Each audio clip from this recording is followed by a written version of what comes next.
Je vais vous résumer ce livre, La thyroïde, glande de la vie, une édition de 2017 de 140 pages, dont on va regarder la table des matières. On va introduire ce sujet en parlant déjà des travaux de Jean Gauthier, puisque l'auteur Jean Duchâteau a repris ces travaux-là. On parlera un peu de cette philosophie et méthodologie autour de l'endocrinopsychologie. Je passerai la partie méthode Equilos, là, surtout pour se concentrer sur le fonctionnement glandulaire par rapport au cerveau et insister bien sûr sur la thyroïde puisque c'est le sujet de ce livre.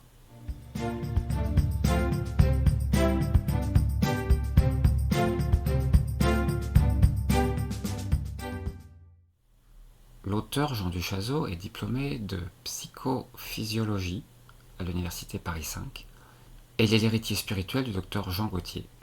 En avant-propos, on nous dit bien d'ailleurs que les fondements de ce livre se trouvent dans les travaux du savant docteur Jean Gauthier et qui ont été repris par l'auteur, avec comme thèse majeure la prédominance du système glandulaire sur le système nerveux. On va voir, c'est très intéressant. Le docteur Jean Gauthier avait un déficit endocrinien qu'on ne savait pas déceler à l'époque. Il a fait ses premiers pas à 2 ans, a fait ses premiers mots à 3 ans, c'était clairement un hypothyroïdien. Il avait un aspect mongoloïde, une scolarité laborieuse. Et en étant jeune étudiant, il a été initié à l'étude des glandes et il a dévoré tous les livres d'endocrinologie. Puis il a été amené à prendre des extraits glandulaires au long cours. En modifiant les dosages tous les mois, il a recherché un équilibre. Eh bien, ça lui a changé sa vie, c'est devenu une bête de travail, comme il disait lui-même. Il pouvait travailler 14 à 18 heures sans repos, comparé à 6 heures avant. Et son intérêt tenace, c'était la connaissance de l'homme. Il voulait aller au-delà des expériences hyper-analytiques qui étaient systématiquement pratiquées. Il disait, et je le cite, « Notre ignorance de l'homme vient de se présupposer que la science peut parvenir à comprendre le mystère humain par des recherches expérimentales. » Donc c'est cette histoire personnelle du docteur Jean Gauthier qui l'a guidé vers une autre compréhension du système nerveux. Ce sont les hormones qui informent d'abord et rendent efficace ensuite le système nerveux. Donc pour lui, les glandes sont l'interface entre l'âme et le corps. Le cerveau, c'est juste la mémoire et non la directivité de l'intelligence. On résume ici les glandes principales. La thyroïde, la glande de l'oxydation cellulaire, par excellence la glande de l'émotion, de la sensibilité et de l'intelligence intuitive, c'est la glande de la vie. L'hypophyse, c'est la glande de l'intelligence relationnelle, analytique, calculatrice. Elle gère le rapport entre les systèmes nerveux et les glandes. Elle procure une grande résistance physique et ralentit le cœur. Les surrénales, glande du tonus musculaire, freinatrice des oxydations, s'oppose à la thyroïde en refroidissant le corps. Elle va concerner la mentalité concrète et pratique, mais aussi l'agressivité et la combativité. Quant à la génitale, c'est la glande de la volonté et du self-control, rôle fondamental dans la résistance aux maladies mentales, stabilisatrice des émotivités. Et le docteur Jean Gauthier s'est rendu compte de l'impact des vibrations électromagnétiques qui peuvent stimuler les sécrétions glandulaires. Il y a fait appel dans son chemin de guérison aussi.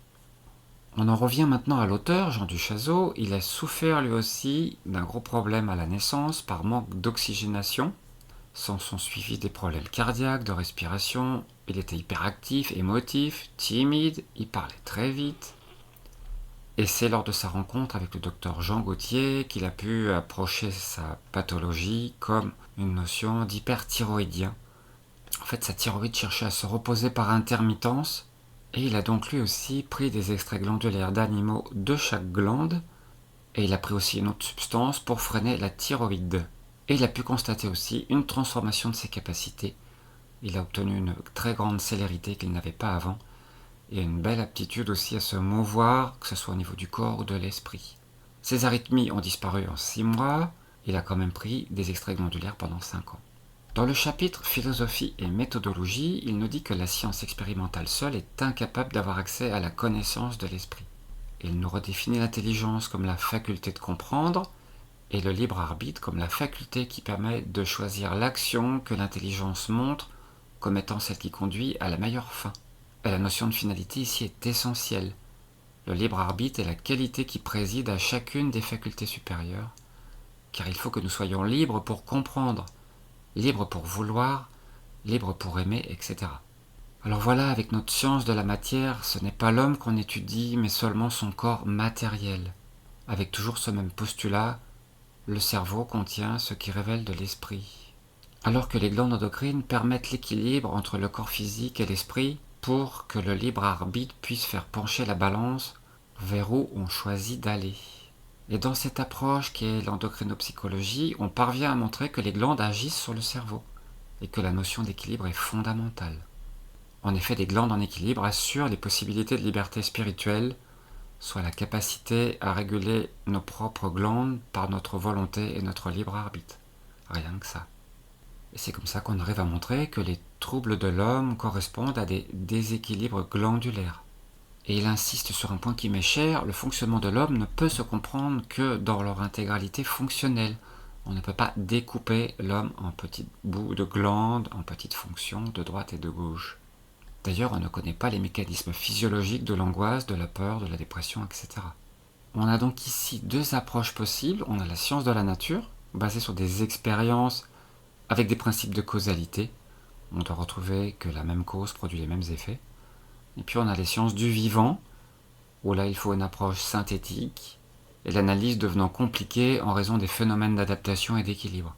L'homéostasie préside au fonctionnement de notre matière, corps et esprit. Et l'appréhension de cet équilibre dynamique est scientifiquement d'une difficulté extrême. Et comprendre le fonctionnement de l'homme, c'est forcément le saisir dans son ensemble et non dans des éléments séparés. Alors comment avoir cette vue d'ensemble ?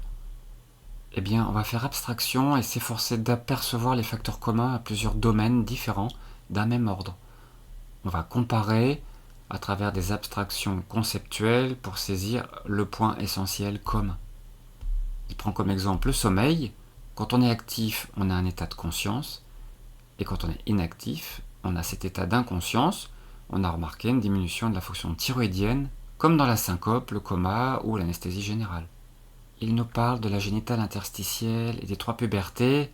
En résumé, ces pubertés sont fondamentales dans notre évolution. La première a lieu au 8e jour de la vie aérienne et dure 3 semaines. La deuxième, c'est entre 11 et 12 ans. Et la troisième, c'est vers 14 ans. Je vous renvoie à mon autre vidéo sur les glandes qui nous gouvernent pour plus de détails sur cette génitale interstitielle. Nous arrivons au chapitre découverte de la prédominance glandulaire sur le cerveau. Et c'est là où on commence à s'amuser et à comprendre un peu plus de choses qui sont assez décalées avec pas mal de dogmes. En fait, ça a commencé il y a assez longtemps, par exemple avec Zelioni, disciple de Pavlov, qui a fait une ablation totale des 2 hémisphères cérébraux chez 2 chiennes. Eh bien, le comportement était pratiquement inchangé. Elles dormaient, mais par contre, la faim pouvait provoquer le réveil, et quelques autres petites différences. Par contre, le goût persistait, la nourriture mélangée de la quinine, par exemple, était rejetée. Les périodes de rut étaient conservées. En fait, le comportement était beaucoup mieux que des hypothyroïdiens. Et il y a eu comme ça de nombreuses autres expériences qui prouvent que le système nerveux n'est pas premier. Par exemple, le comportement sexuel est conservé chez les animaux sans cortex cérébral. Le sommeil peut continuer chez un chat en sectionnant le tronc cérébral, d'où est censé provenir le sommeil. Les lapins privés de sphère corticale visuelle réagissent aux stimuli lumineux. Des rats avec 85% du tissu cérébral détruit parviennent à faire de nouveau des distinctions olfactives après 10 essais. C'est bien la langue qui donne le goût, les zones nerveuses ne sont que des relais pour garder sa mémoire, et les phénomènes douloureux échappent au cerveau. Ça a été démontré sur des blessés de guerre. En fait, tout acte sensible s'enregistre dans le cerveau, et ce dernier peut ensuite reproduire la sensibilité par réversibilité physiologique. Et des parties très réduites de substances cérébrales suffisent. Et on se rappelle qu'autrefois on disait qu'après 18 ans, le cerveau n'évoluait plus. Mais en fait, plein d'expériences ont montré des adaptations à tout âge. Au 19e, on a procédé à des ablations totales de thyroïde, et ça montrait la perte absolue de toute pensée, de toute sensation.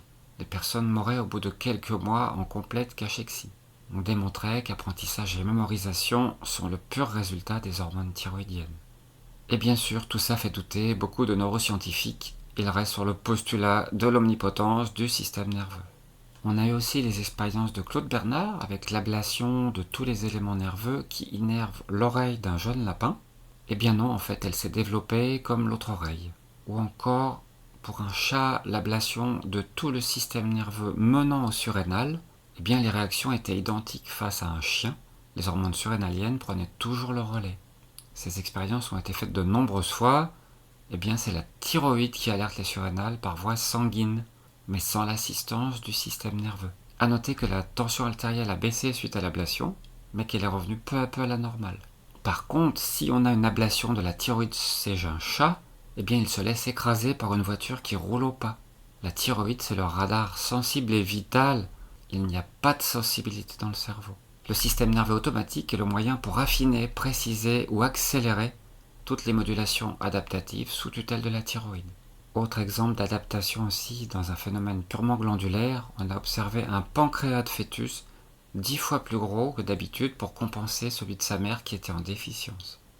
Et un autre exemple aussi, les enfants anencéphales qui naissent sans cerveau peuvent vivre quelques semaines voire plus.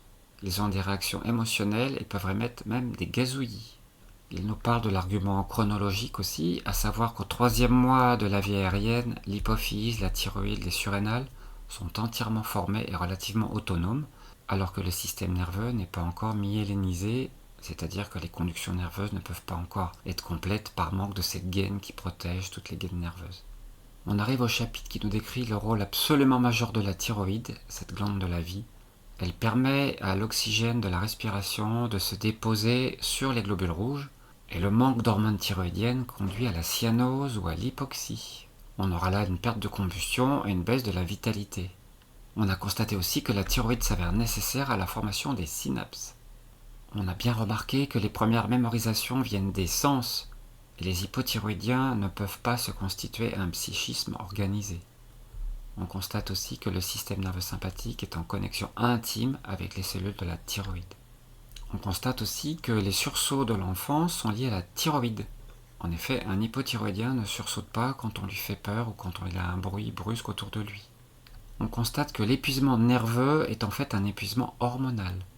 En cas de fatigue extrême, c'est le système nerveux qui compense. Et quand on a une compensation nerveuse trop forte, qui ne permet pas à la thyroïde de se mettre au repos pour amorcer le sommeil, c'est là où les problèmes commencent à arriver.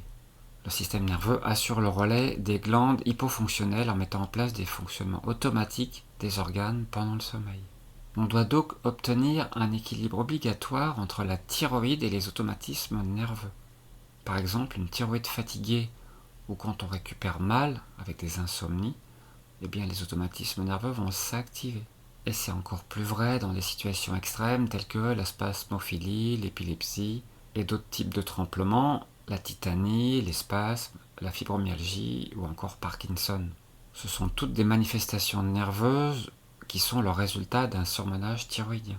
Par exemple, Parkinson n'existe pas pendant le sommeil, car l'hypofonction de la thyroïde et de l'ensemble glandulaire est naturellement ordonnancée pendant la nuit. Et quand l'hypofonctionnement thyroïdien est trop intense, en cas de très grande fatigue par exemple, on peut voir des réactions nerveuses automatiques qui réveillent le sujet, comme par exemple dans les cas de somnambulisme. Dans bien des cas, il est impossible de séparer le physiologique du psychologique. Par exemple, en cas de bipolarité ou de cyclothymie, on constate une alternance de l'humeur thyroïdienne qui passe d'un pôle à l'autre, parfois dans des délais très courts. Ou encore la peur, qui est une insuffisance thyroïdo-surrénalienne. On retrouve donc des actions de la thyroïde sur tous les fonctionnements. Par exemple, elle règle la température corporelle, elle intervient aussi dans la régulation hormono-nerveuse. Quand l'activité de la thyroïde baisse, c'est repris par le système nerveux. Par exemple, en cas de grande peur, les sécrétions thyroïdiennes s'arrêtent soudainement, c'est le système nerveux qui reprend, ce qui peut procurer des sueurs froides par exemple. Le système nerveux va activer les glandes sudoripares. Elle intervient aussi dans la fièvre, avec une oxydation intense des éléments cellulaires, avec destruction de graisse, production de nouveaux globules rouges et de leucocytes, etc. Elle intervient dans les rêves. En sortie de sommeil, la thyroïde reprend son activité. On a remarqué que si la masse cérébrale reçoit beaucoup d'hormones thyroïdiennes, on se rappelle du rêve, sinon beaucoup moins. Elle intervient dans la respiration. Les mouvements sont sous l'entière dépendance de la thyroxine. Chez les hypothyroïdiens, le rythme est lent, les globules rouges sont moins imprégnés d'oxygène, les extrémités sont souvent froides. Elle intervient dans le fonctionnement du cœur. Par renforcement du muscle cardiaque, elle agit sur son rythme, sur la vasodilatation des capillaires périphériques agit aussi sur la viscosité sanguine et la coagulabilité. Elle intervient aussi sur la digestion et c'est un rôle majeur. Elle excite le péristaltisme intestinal, l'estomac, le foie, le pancréas. Elle intervient aussi dans les mécanismes de faim et de soif. Et enfin, côté vision, elle est très active sur l'œil. Des extraits thyroïdiens améliorent la vision. Et dans le chapitre La clé du problème psychosomatique, on arrive à la conclusion que la véritable origine des émotions, ce sont les mécanismes de la thyroïde. Et donc, psyché et thyroïde ne font qu'un. Quand on parle d'action de l'esprit sur le corps, on devrait dire action des émotions sur le corps, les émotions étant liées aux enregistrements permis par l'action de la thyroïde. Voilà, j'en arrive à mes conclusions personnelles. Ce livre est intéressant pour comprendre cette histoire de thyroïde, car aujourd'hui, c'est souvent abordé à travers des supplémentations, genre lévothyrox quand on est en hypo, ou alors dans l'ablation lorsqu'on est en hyper. Mais que nous explique-t-on à son sujet ? Eh bien, pas grand-chose à mon sens, surtout au regard de ce que l'on est capable de comprendre à l'heure actuelle. D'ailleurs, il serait primordial d'aborder notre être globalement et non en le découpant physiquement en petits bouts fonctionnels. Il a beaucoup insisté sur ce point dans le livre, et ça reste fondamental pour comprendre notre fonctionnement global. C'est bien la glande de la vie, rien que ça, et qui contribue largement à notre esprit. Mais bien sûr, on remet en cause un dogme, celui du cerveau tout-puissant qui contrôlerait tout. Alors ça freine de partout, pour éviter de modifier tout un tas de savoirs transmis encore dans les amphis de nos jours. Et pourtant, sans action bien réglée de la thyroïde, le cerveau ne sert pas à grand chose. C'est largement démontré. Alors penchons-nous un peu sur cette physiologie de notre complexe système endocrinien, de manière à un peu mieux comprendre comment nous fonctionnons, et au passage comprendre aussi pourquoi il est fondamental de s'éloigner de toute source de perturbateurs endocriniens, qui sont légion à notre époque. Mais ça c'est un autre sujet non abordé dans cet ouvrage. Voilà pour le résumé de ce livre.